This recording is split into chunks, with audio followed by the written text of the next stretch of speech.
Good evening. Welcome to Tucker Carlson tonight. Bernie Sanders is running for president again, not that he ever really stopped. Sanders announced his second campaign this morning in a 10-minute video. Before you drop everything and watch it, take half a moment to appreciate just how much America and the Democratic Party have changed over the past 4 years. Pull up Sanders' first presidential announcement speech, May 26, 2015 in Burlington, Vermont. Sanders looked a lot different then.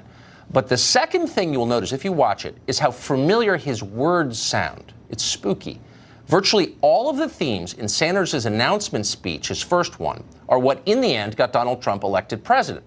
The collapse of the middle class, the crushing cost of health care and student loans, the pointlessness of perpetual war in the Middle East, the distorting effect of Washington lobbyists and donors, the swamp, the dangers of corporate power, the need for better jobs and higher wages for Americans, the generational disaster that is our trade policy. It's all there, everything but build a wall. Sanders is often described as a 1970s-era socialist, and that's basically true. He honeymooned in the Soviet Union. He looks like he combs his hair with a balloon. But if you listen carefully, what Bernie Sanders was really selling in the last campaign was not Marxism. It was economic populism, and an awful lot of people agreed with it. Many of them wound up voting for Donald Trump in the general election. In case you've forgotten, here's what Bernie Sanders sounded like back then.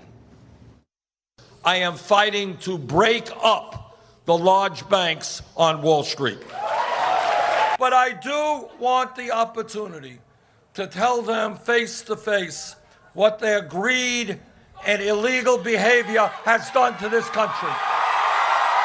If Wall Street does not end its greed, we will end it for them. Well, you could disagree about whether Wall Street and the big banks are really driving America's decline. Like all politicians, Sanders was and is an overstater. But looking back, there was something touchingly old-fashioned about the way Bernie Sanders ran that campaign. Sanders made no appeal at all to interest groups. He explicitly opposed interest groups. He instead talked about national unity and the people left behind. His first announcement speech did not mention the words racism or sexism, or for that matter, abortion or gun control. He said nothing about immigration or non-citizens. Sanders was running for Americans, all of them, whether you agreed with him or not. Needless to say, Sanders quickly found himself at war with Democrats. The modern Democratic Party has no place for the idea of nationhood. It rejects the existence of universal interests and values. Instead of a common American culture, Democrats see only tribes. Now, Bernie Sanders is pushing 80, and he seemed completely bewildered by these changes in attitude. In the weeks after the 2016 election, Sanders told one reporter that Hillary Clinton lost the race because, quote, "It's not good enough to say, I am a woman, vote for me." Well, Sanders was right, obviously, but he was way too late. Modern Democrats are defined by identity politics. That's the idea that the accident of your birth determines what you're worth, your value. Some groups are favored, others are blamed and punished. What matters isn't what you do, the choices that you make. What matters is who you are genetically. By the time Brett Kavanaugh was nominated to the Supreme Court 6 months ago, Democrats had made this entirely explicit. Women across this nation should be outraged at what these white men senators are doing to this woman. This is all gross strategizing from 11 old white men. It's a white man strategy that is politically dumb, in my opinion. These people in Congress are not judiciary way are protecting women. Old white men.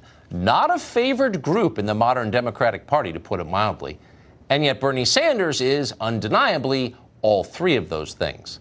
So how do you win the nomination of a party that hates you for qualities you can't change? Bernie Sanders is not the only Democrat facing this dilemma, far from it, nor is he the only one to realize that there's really only one solution. You have to embrace identity politics. Getting woke is the only option. So Bernie Sanders has done just that. Here's a clip from his second presidential announcement video released today. Our campaign is about transforming our country and creating a government based on the principles of economic, social, racial, and environmental justice. Our campaign is about redoubling our efforts to end racism, sexism, homophobia, religious bigotry, and all forms of discrimination. So that's the new Bernie Sanders, and he seems a lot smaller than the old version. Instead of saving America from predatory global capitalism, Sanders plans to save us from Donald Trump's racism and sexism. Okay, let's say he does that. What then? Racism and sexism aren't actually the biggest problems that America faces. Sorry, not even close, actually. Growing economic stratification and a dying middle class, those are the biggest problems. But nobody in Washington wants to talk about those things, and why would they? People in Washington are richer than ever. Any change to the status quo is a threat to them by definition. It's much better for them to have the population squabble over unresolvable questions of identity. A nation that's arguing about skin color is not asking how a tiny group of people is now flying private while almost everybody else has gotten poorer. So identity politics is a tactic designed to prevent conversations dangerous to the ruling class, obviously. It's also a way for some of the most privileged people in America to recast themselves as victims. Cory Booker, for example. Cory Booker went to Stanford, Oxford, and Yale. His parents were IBM executives. Booker has spent most of his career in the Senate carrying water for his fellow privileged people, his peers on Wall Street. Privileged? Yeah, Cory Booker defines that word. Now that he's running for president, it would be interesting to hear Cory Booker explain why he has allowed his friends in the finance world to continue to pay half the tax rate that you're probably paying now. But he likely doesn't want to talk about that. Instead, he'll probably spend most of his time talking about racism, including the racism he has personally experienced as a powerless person who went to Stanford, Oxford, and Yale, and whose parents were IBM executives. So you can see what's going on here. This is a scam. Identity politics is a scam, and it's not so different from the one that Jussie Smollett just pulled. Smollett is a rich actor with a hit TV show. That's fine. We used to call people like that pampered. But Smollett doesn't want to be thought of as pampered. Nobody does, really. So he recast himself as a victim. The people oppressing him, he told us, were Trump voters. Badly educated thugs from some rural backwater, probably. Inbreds who've never read a book. People who don't have Kamala Harris's personal cell phone number. People who probably don't even believe in global warming or like Thai food. Those people, they're the problem. They must be crushed. Somehow, the left is telling us, the weak are now oppressing the strong. That's their claim. The old left would have pushed back against this. They would have felt some sympathy for the people our economy has left behind, but not anymore. The new left reveres Cory Booker and Barack Obama. They're rallying behind Jussie Smollett. When Smollett's fraud was exposed, they defended him without saying so. Well, the information's still coming out. I'm going to withhold until all the information actually comes out from on-the-record sources. Okay, so I will say this about that case. I think that the facts are still unfolding. Once the investigation is concluded, then we can all comment. But I'm not going to comment until I know the outcome of the investigation. So no one can admit that Jussie Smollett is not a victim. He's a rich guy who played the victim and blamed other people. Now, nobody's asked Bernie Sanders about that story yet, but he'd probably say the same thing. He has to say that. It's required now. Suraj Patel is an attorney and a professor at NYU's Stern School of Business, and he joins us tonight. Mr. Patel, thanks very much for coming on. Thanks, Tucker. So how disappointing. I wasn't a Sanders voter, but I certainly respected his willingness to make a case for economic populism back in 2016. And I agree with a lot of the things he said, honestly. How disappointing is it to see him become another identity politics drone? Why is there no room in the Democratic Party for someone to just make a straightforward economic case? Well, Tucker, I don't think that he isn't making an economic inequality case, but you cannot talk about economic inequality in this country without talking about racial and economic disparity because of the systems we've built, because of the legacy of slavery and Jim Crow and internment and all those things. What he's saying basically is that that things like race and inequality are inextricably intertwined based on the institutions we've built and the legacies of them. And it's only responsible that it's only now you're confusing me because you're making a case that bears no relationship to the facts or the numbers. So the richest people in America are not white people. Immigrant groups, actually, including African immigrants, Indian immigrants, I think, are the richest group in the United States. No, that's your right. average Nigerian immigrant makes more than your average native-born white American. So it's a lot more complicated. I'm not sure what that means exactly, but I know that what you just said is totally false. It is very complicated, but the fact of the matter is the fact of the matter is that you are, by and large, statistically speaking, the darker you are in this country, the poorer you are. Some of that's but statistically hold on, speaking. but hold on, wait, that's not true. Wait, hold on, wait, slow down. That's not true. It's so much more complicated than that. That what you're saying is a lie. And so Asian immigrants, for example, have the highest educational attainment level and the highest incomes of any group in America. Okay, so if what you're saying is true, and again, I'll agree with you on this. It's super complicated. But what you're saying is not complicated. It's painting a picture of racial division that isn't backed up by the facts, and you know it. No, that's not right. Look, Tucker, what we're saying is simply this. We know, for example, the criminal justice system creates significantly unequal outcomes for people based on their color or background. Like that black people are given stronger sentences, surveilled more often, and policed more often. That puts them into a cycle of poverty at times that you can't get another job after you have a felony on your record. You have a 1 in 3 chance of being incarcerated or put on parole by the time you're 30. There's some truth to what you're saying, that people of all colors who are convicted of felonies have a really tough time digging out of it. And I have real sympathy for them. So I think what I'm saying is Bernie Sanders is not... Hold on. What you just said is untrue, and you know it's untrue, that the darker you are, the more oppressed you are, when in fact, I didn't say most oppressed. Poor people in America are white, as you know. The poorest state is the whitest state, West Virginia. So let's stop lying. Look, I'm not making the case for any racial group. I'm making a case for a non-racial approach to policy, which is the only one we can have without wrecking the country, no? And there is no doubt that the single best argument and the single best candidate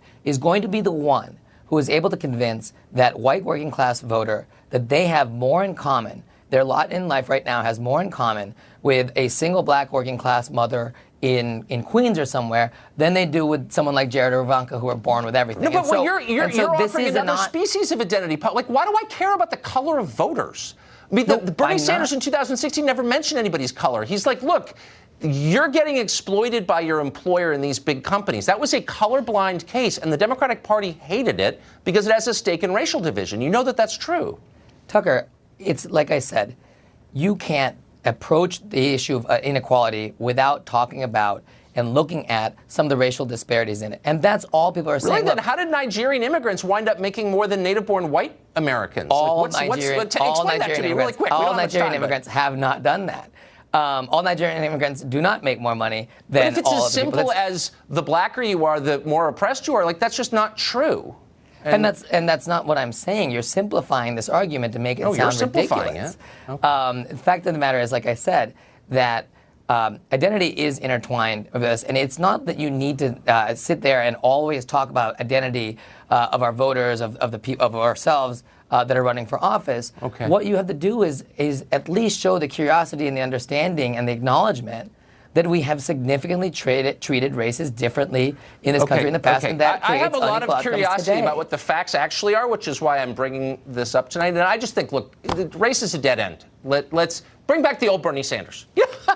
You disagree. Mr. Patel, thank you very much for joining us. Appreciate it.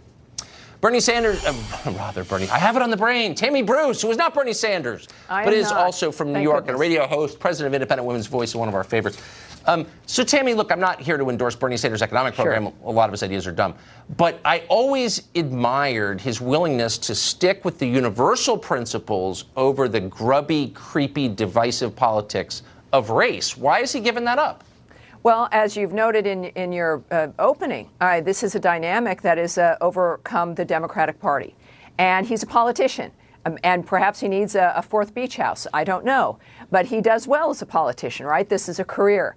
And so he's appealing to a group of people who've been trained and who are now demanding for this kind of an extreme dynamic. And this is what's heartbreaking, is the civil rights movement was a demand for people not to be treated differently because of who they are. Was a demand for an elevation of people to be treated like everyone else.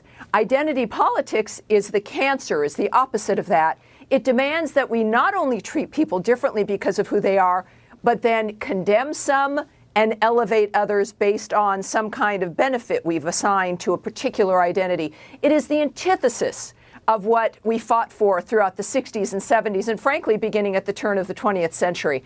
This is how retrograde the Democrats have become. And it is what Americans reject. And so it's concerning that we see that this is happening with the Democrats, because we need a good, loyal opposition. But it certainly is not what America has been. It's not what we are now, and it's not what we want to become.